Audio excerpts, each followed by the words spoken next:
ಇವತ್ತು ಈ ಸರ್ಕಾರ ಕಳೆದ ಚುನಾವಣೆಯಲ್ಲಿ 5 ಗ್ಯಾರಂಟಿಗಳನ್ನು ಘೋಷಣೆ ಮಾಡಿ ನನ್ನ ಹಳ್ಳಿಯ ತಾಯಂದಿರು ಸ್ವಲ್ಪ ದಾರಿ ತಪ್ಪಿದ್ದಾರೆ.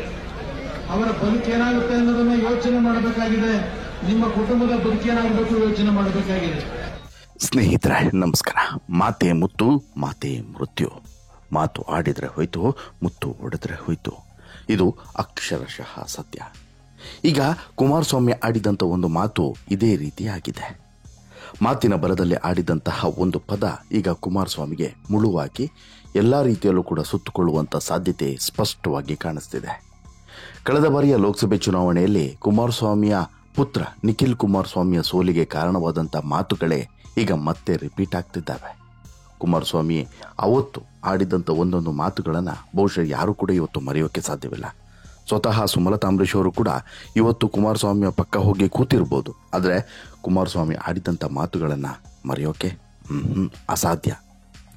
ಮಾತಿನ ಮೇಲೆ ನಿಗಾ ಇರದಂಥ ಕುಮಾರಸ್ವಾಮಿ ಈಗ ಮತ್ತೊಮ್ಮೆ ನಾಲಿಗೆಯನ್ನು ಹರಿಬಿಟ್ಟಿದ್ದಾರೆ. ಈ ಬಾರಿ ಕುಮಾರಸ್ವಾಮಿ ನಾಲಿಗೆ ಹರಿಬಿಟ್ಟಿರೋದು ಈ ರಾಜ್ಯದ ಹೆಣ್ಣು ಮಕ್ಕಳ ಬಗ್ಗೆ, ಅದು ಕೂಡ ಗ್ರಾಮೀಣ ಭಾಗದ ಹೆಣ್ಣು ಮಕ್ಕಳ ಬಗ್ಗೆ. ಅಸಲಿಗೆ ಇದೇ ಈಗ ಕುಮಾರಸ್ವಾಮಿಗೆ ಮುಳುವಾಗುವಂಥ ಎಲ್ಲ ಸಾಧ್ಯತೆಗಳು ಕೂಡ ಕಾಣಿಸ್ತಿದೆ.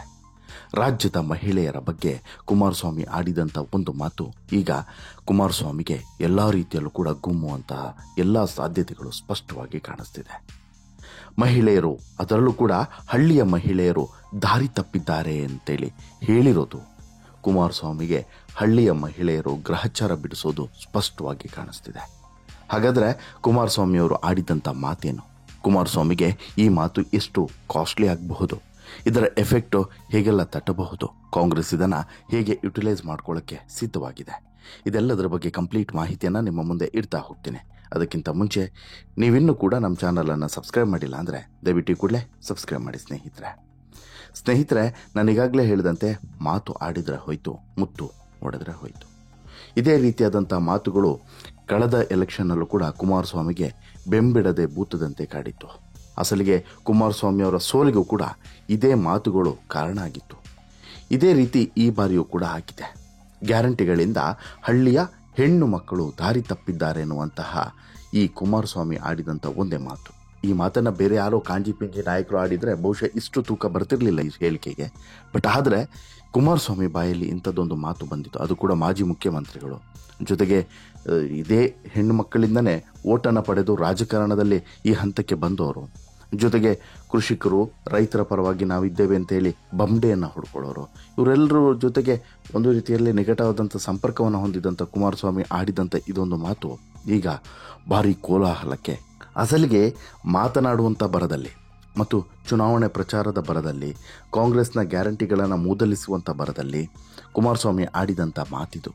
ಆದರೆ ಆಡುವಂಥ ಸಂದರ್ಭದಲ್ಲಿ ಕುಮಾರಸ್ವಾಮಿ ಸ್ವಲ್ಪ ಎಚ್ಚರ ತಪ್ಪಿದ್ರು, ನಾಲ್ಗೆಯನ್ನು ಹರಿಬಿಟ್ರು. ಪರಿಣಾಮ ಇವತ್ತು ಕುಮಾರಸ್ವಾಮಿಗೆ ಇದೇ ಉರುಳಾಗಿ ಎಲ್ಲ ರೀತಿಯಲ್ಲೂ ಕೂಡ ಕಾಡುವಂತಹ ಎಲ್ಲ ಸ್ಪಷ್ಟ ಲಕ್ಷಣಗಳು ಕೂಡ ಕಾಣಿಸ್ತಿದೆ. ಇದನ್ನೇ ಕಾಂಗ್ರೆಸ್ ಈಗ ದಾಳವಾಗಿ ಬಳಸಿಕೊಳ್ಳೋದಕ್ಕೆ ಸಿದ್ಧವಾಗಿದೆ. ಲೋಕಸಭೆ ಚುನಾವಣೆಯ ಪ್ರಚಾರದ ಸಂದರ್ಭದಲ್ಲಿ ಈ ರೀತಿಯಾದಂಥ ವಾಕ್ಸಮರ ತಾರಕಕ್ಕೇರೋದು ಸಾಮಾನ್ಯ. ಆದರೆ ಕಳೆದ ಬಾರಿಯ ಲೋಕಸಭೆ ಚುನಾವಣೆಯ ಹೊಡೆತವನ್ನು ಇನ್ನೂ ಕೂಡ ಈ ಕುಮಾರಸ್ವಾಮಿ ಮರೆತಿಲ್ಲ. ಇದೇ ಮಂಡ್ಯ ಲೋಕಸಭಾ ಕ್ಷೇತ್ರದಲ್ಲಿ ಸುಮಲತಾ ವಿರುದ್ಧ ನಿಖಿಲ್ ಕುಮಾರಸ್ವಾಮಿ ಪರ ಪ್ರಚಾರ ಮಾಡುವಂಥ ಸಂದರ್ಭದಲ್ಲಿ ಈ ಕುಮಾರಸ್ವಾಮಿ ಆಡಿದಂಥ ಒಂದೊಂದು ಮಾತುಗಳು ಕೂಡ ಬಹುಶಃ ಯಾರೂ ಕೂಡ ಮರೆಯೋಕೆ ಸಾಧ್ಯವಿಲ್ಲ. ಆ ಮಾತುಗಳಿಂದನೇ ಕುಮಾರಸ್ವಾಮಿಯ ಮಗನಿಗೆ ಹೀನಾಯವಾದಂಥ ಸೋಲಾಯಿತು. ಈಗ ಅದೇ ಸೋಲು ಕುಮಾರಸ್ವಾಮಿಗೆ ರಿಪೀಟ್ ಆಗೋಕ್ಕೂ ಕೂಡ ಇದೇ ಮಾತುಗಳು ಕಾರಣ ಆಗುತ್ತಾ ಅನ್ನುವಂಥ ಅನುಮಾನ ಕೂಡ ಮೂಡೋಕ್ಕೆ ಶುರುವಾಗಿದೆ. ರಾಜ್ಯ ಸರ್ಕಾರದ ಗ್ಯಾರಂಟಿಗಳ ವಿರುದ್ಧ ಸಮರ ಸಾರಿರುವಂತಹ ಬಿಜೆಪಿ ಮತ್ತು ಜೆಡಿಎಸ್ ನಾಯಕರು ಕಾಂಗ್ರೆಸ್ ಸೋಲಿಸೋದಕ್ಕೆ ಪಣವನ್ನು ತೊಟ್ಟಿದ್ದಾರೆ. ಮತ ಯಾಚನೆಯ ವೇಳೆ ಮಾಜಿ ಸಿಎಂ ಎಚ್.ಡಿ. ಕುಮಾರಸ್ವಾಮಿಯವರು ವಿವಾದಾತ್ಮಕ ಹೇಳಿಕೆಯನ್ನು ನೀಡಿರುವುದು ಈಗ ಕಾಂಗ್ರೆಸ್ನ ಪಾಲಿಗೆ ಒಂದು ಅಸ್ತ್ರವಾಗಿ ಬದಲಾಗಿದೆ. ತುಮಕೂರಿನ ತುರುವೇಕೆರೆಯಲ್ಲಿ ಪ್ರಚಾರದಲ್ಲಿ ಮಾತನಾಡಿದಂಥ ಎಚ್.ಡಿ. ಕುಮಾರಸ್ವಾಮಿಯವರು ಕಾಂಗ್ರೆಸ್ ಸರ್ಕಾರದ ಗ್ಯಾರಂಟಿ ಯೋಜನೆಗಳಿಂದ ಹಳ್ಳಿಯ ಹೆಣ್ಣು ಮಕ್ಕಳು ಗಮನಿಸಿ, ಹಳ್ಳಿಯ ಹೆಣ್ಣು ಮಕ್ಕಳು ದಾರಿ ತಪ್ಪಿದ್ದಾರೆ ಅಂತೇಳಿ ಹೇಳ್ತಾರೆ.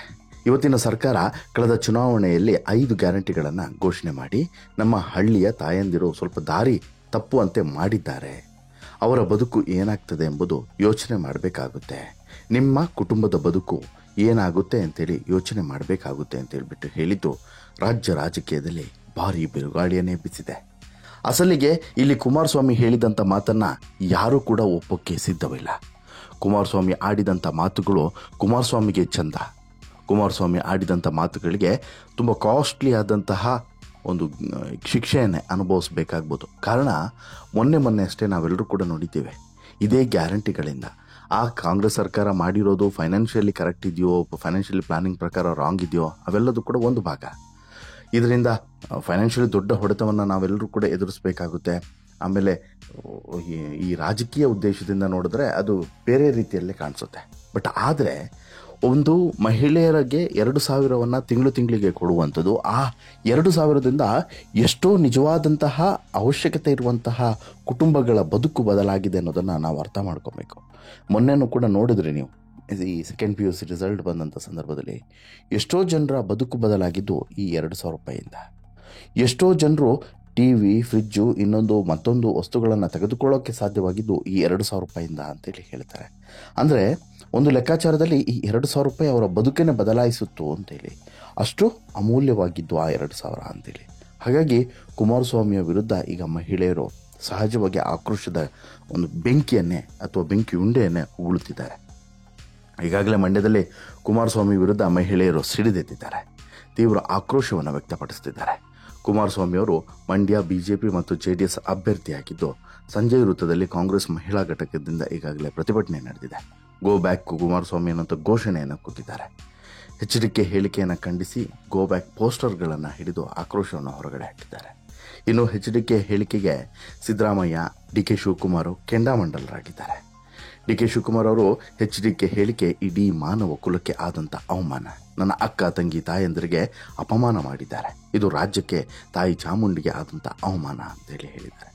ಕೇಂದ್ರ ಸಚಿವರಾದಂತಹ ನಿರ್ಮಲಾ ಸೀತಾರಾಮನ್, ಸ್ಮೃತಿ ಇರಾನಿ, ಪ್ರಧಾನಿ ಮೋದಿ ಅವರೇ ಇದಕ್ಕೆ ಉತ್ತರವನ್ನು ಕೊಡಬೇಕು, ಮಹಿಳೆಯರ ಹೋರಾಟಕ್ಕೆ ನಾವು ಅಡ್ಡ ಬರೋದಿಲ್ಲ ಅನ್ನುವಂಥ ಮಾತನ್ನು ಹೇಳಿದ್ದಾರೆ. ಇನ್ನು ಸಿದ್ದು ಅವರು ಹೆಣ್ಣು ಮಕ್ಕಳು ದಾರಿ ತಪ್ಪಿದ್ದಾರೆ ಅಂದರೆ ಏನರ್ಥ, ಹೆಣ್ಣು ಮಕ್ಕಳ ಬಗ್ಗೆ ಇರುವ ಮನಸ್ಥಿತಿ ಏನು ಅಂತೇಳಿ ಅರ್ಥ ಆಗುತ್ತೆ ಕುಮಾರಸ್ವಾಮಿ ಅವರಿಗೆ. ಹೆಣ್ಣು ಮಕ್ಕಳ ಬಗ್ಗೆ ಅವರಿಗಿರುವ ಭಾವನೆ ಏನು ಅನ್ನೋದು ಗೊತ್ತಾಗುತ್ತೆ. 2 ಬಾರಿ CM ಆಗಿದ್ದವರು ಈ ರೀತಿ ಮಾತನಾಡಿದರೆ ಹೇಗೆ? ಇದನ್ನು ರಾಜ್ಯದ ಜನರು ಸಹಿಸ್ತಾರೆಯೇ? ಸಿದ್ದರಾಮಯ್ಯ ಈ ಪ್ರಶ್ನೆಗಳು ಈಗ ಸಹಜವಾಗಿ ಕೆರಳಿಸುವಂತೆ ಮಾಡಿದೆ. ಇಷ್ಟೆಲ್ಲ ಬೆಳವಣಿಗೆ ಬಳಿಕ ತಮ್ಮ ಹೇಳಿಕೆಯನ್ನು ಮಾಜಿ CM ಕುಮಾರಸ್ವಾಮಿ ಸಮರ್ಥಿಸಿಕೊಂಡಿದ್ದಾರೆ. ಗ್ಯಾರಂಟಿ ಹೆಸರಲ್ಲಿ ನಿಮ್ಮನ್ನು ದಾರಿ ತಪ್ಪಿಸ್ತಿದ್ದಾರೆ ಅಂತೇಳಿ ಹೇಳಿದ್ದೇನೆ, ನಾನು ಮಹಿಳೆಯರನ್ನು ಅವಮಾನ ಮಾಡಿಲ್ಲ ಅಂಥೇಳಿ ತೇಪೆ ಹಚ್ಚುವಂಥ ಕೆಲಸವನ್ನು ಕುಮಾರಸ್ವಾಮಿ ಮಾಡಿದ್ದಾರೆ. ಮಹಿಳೆಯರ ಬಗ್ಗೆ ನಾನು ಕೇವಲವಾಗಿ ಮಾತನಾಡುವುದಿಲ್ಲ, ನಾನು ಮುಖ್ಯಮಂತ್ರಿಯಾಗಿದ್ದಾಗ ಮಹಿಳೆಯರಿಗಾಗಿ ಸಾಕಷ್ಟು ಯೋಜನೆಯನ್ನು ತಂದಿದ್ದೇನೆ. ಕಾಂಗ್ರೆಸ್ ನಾಯಕರು ನನ್ನ ಮೇಲೆ ತಪ್ಪು ಹೊರಿಸುವಂಥ ಕೆಲಸವನ್ನು ಮಾಡ್ತಿದ್ದಾರೆ ಅಂತೇಳಿ ವಾಪಸ್ ಆರೋಪವನ್ನು ಮಾಡ್ತಿದ್ದಾರೆ. ಆದರೆ ಕುಮಾರಸ್ವಾಮಿ ಆಡಿದಂಥ ಮಾತು ಆನ್ ರೆಕಾರ್ಡ್ನಲ್ಲಿದೆ.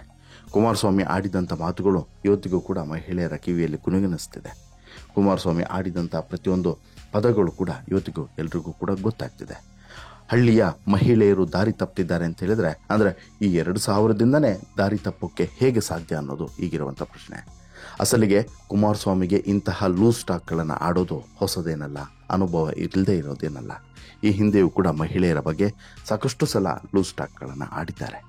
ಅದು ಬಹಿರಂಗವಾಗಿಯೂ ಕೂಡ ಆಡಿದ್ದಾರೆ, ಆಫ್ ದ ರೆಕಾರ್ಡ್ ಕೂಡ ಆಡಿದ್ದಾರೆ.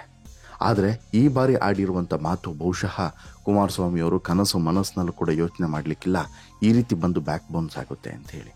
ಅಷ್ಟರ ಮಟ್ಟಿಗೆ ಇದು ಈಗ ಕುಮಾರಸ್ವಾಮಿಗೆ ಸುತ್ತುಕೊಳ್ಳುವಂಥ ಸಾಧ್ಯತೆ ಇದೆ. ಕಾಂಗ್ರೆಸ್ ಕೂಡ ಇದನ್ನು ಅಸ್ತ್ರ ಮಾಡಿಕೊಂಡು ಇಡೀ ಮಂಡ್ಯ ಲೋಕಸಭಾ ಕ್ಷೇತ್ರದಲ್ಲಿ ಇದರ ಬಗ್ಗೆನೇ ಪ್ರಚಾರ ಮಾಡಬೇಕು ಮತ್ತು ಈ ಬಗ್ಗೆ ಹೋರಾಟವನ್ನು ಸೃಷ್ಟಿ ಮಾಡಬೇಕು ಅನ್ನುವಂಥ ಸಿದ್ಧತೆಯನ್ನು ಮಾಡಿಕೊಂಡಿದೆ, ಸೂಚನೆಯನ್ನು ಕೊಟ್ಟಿದೆ. ಮತ್ತೊಂದು ಕಡೆ ಈಗಾಗಲೇ ಕಳೆದ ಬಾರಿ ಸುಮಲತಾ ಅಂಬರೀಶ್ ಅವರ ಬಗ್ಗೆ ಕುಮಾರಸ್ವಾಮಿ ಆಡಿದಂಥ ಒಂದೊಂದು ಮಾತುಗಳನ್ನು ಕೂಡ ಮತ್ತೆ ವೈರಲ್ ಮಾಡುವಂತೆ ಈಗ ಸೂಚನೆಯನ್ನು ಕೊಡಲಾಗಿದೆ. ಅಂದರೆ ಕಳೆದ ಬಾರಿ ಏನೆಲ್ಲ ಮಾತುಗಳನ್ನು ಆಡಿದ್ರು, ಮಹಿಳೆಯರಿಗೆ ಅಗೌರವ ತೋರುವಂಥ ಮಾತುಗಳನ್ನೇ ಕುಮಾರಸ್ವಾಮಿ ಕಳೆದ ಬಾರಿ ಹೆಚ್ಚಾಗಿ ಆಡಿದರು, ಅವೆಲ್ಲವನ್ನು ಕೂಡ ಕಲೆಕ್ಟ್ ಮಾಡಿ ಮತ್ತೆ ಬಿಡಿ ಎನ್ನುವಂಥ ಸೂಚನೆಯನ್ನು ಕೊಟ್ಟಿದ್ದಾರೆ. ಈ ಮೂಲಕ ಕುಮಾರಸ್ವಾಮಿ ವಿರುದ್ಧ ಮತ್ತೊಂದು ಸುತ್ತಿನ ಹೋರಾಟಕ್ಕೆ ಅಸ್ತ್ರವನ್ನು ಪ್ರಯೋಗ ಮಾಡೋದಕ್ಕೆ ಕಾಂಗ್ರೆಸ್ ಸಜ್ಜಾಗಿದೆ ಅಂತಲೇ ಹೇಳ್ಬೋದು. ಅಕ್ಷರಶಃ ಇದು ಇನ್ನಷ್ಟು ಹೆಚ್ಚಾದರೆ ಕುಮಾರಸ್ವಾಮಿಗೆ ಮತ್ತು ಈ ಮೈತ್ರಿಗೆ, BJP ಮತ್ತು JDS ಮೈತ್ರಿಗೆ ಇದೇ ಮುಳುವಾದರೂ ಕೂಡ ಅಚ್ಚರಿ ಇಲ್ಲ ಅಂತ ಕೂಡ ಹೇಳ್ಬೋದು. ನಿಮಗೇನು ಅನಿಸುತ್ತೆ ಸ್ನೇಹಿತರೆ ಕುಮಾರಸ್ವಾಮಿ ಆಡಿದಂಥ ಈ ಮಾತಿನ ಬಗ್ಗೆ? ನೀವು ಹೇಗೆ ಖಂಡಿಸೋಕೆ ಇಚ್ಛೆ ಪಡ್ತೀರಾ? ನಿಮ್ಮ ಅಭಿಪ್ರಾಯ ಏನು? ದಯವಿಟ್ಟು ಕಮೆಂಟ್ ಮಾಡಿ ತಿಳಿಸಿ. ಜೊತೆಗೆ ಈ ಸ್ಟೋರಿ ಇಷ್ಟ ಆಯಿತು ಅಂತ ಹೇಳಿದ್ರೆ ಲೈಕ್ ಮಾಡಿ, ಶೇರ್ ಮಾಡಿ, ಚಾನಲ್ಗೆ ಸಬ್ಸ್ಕ್ರೈಬ್ ಆಗೋದನ್ನು ಮರಿಬೇಡಿ. ಧನ್ಯವಾದ.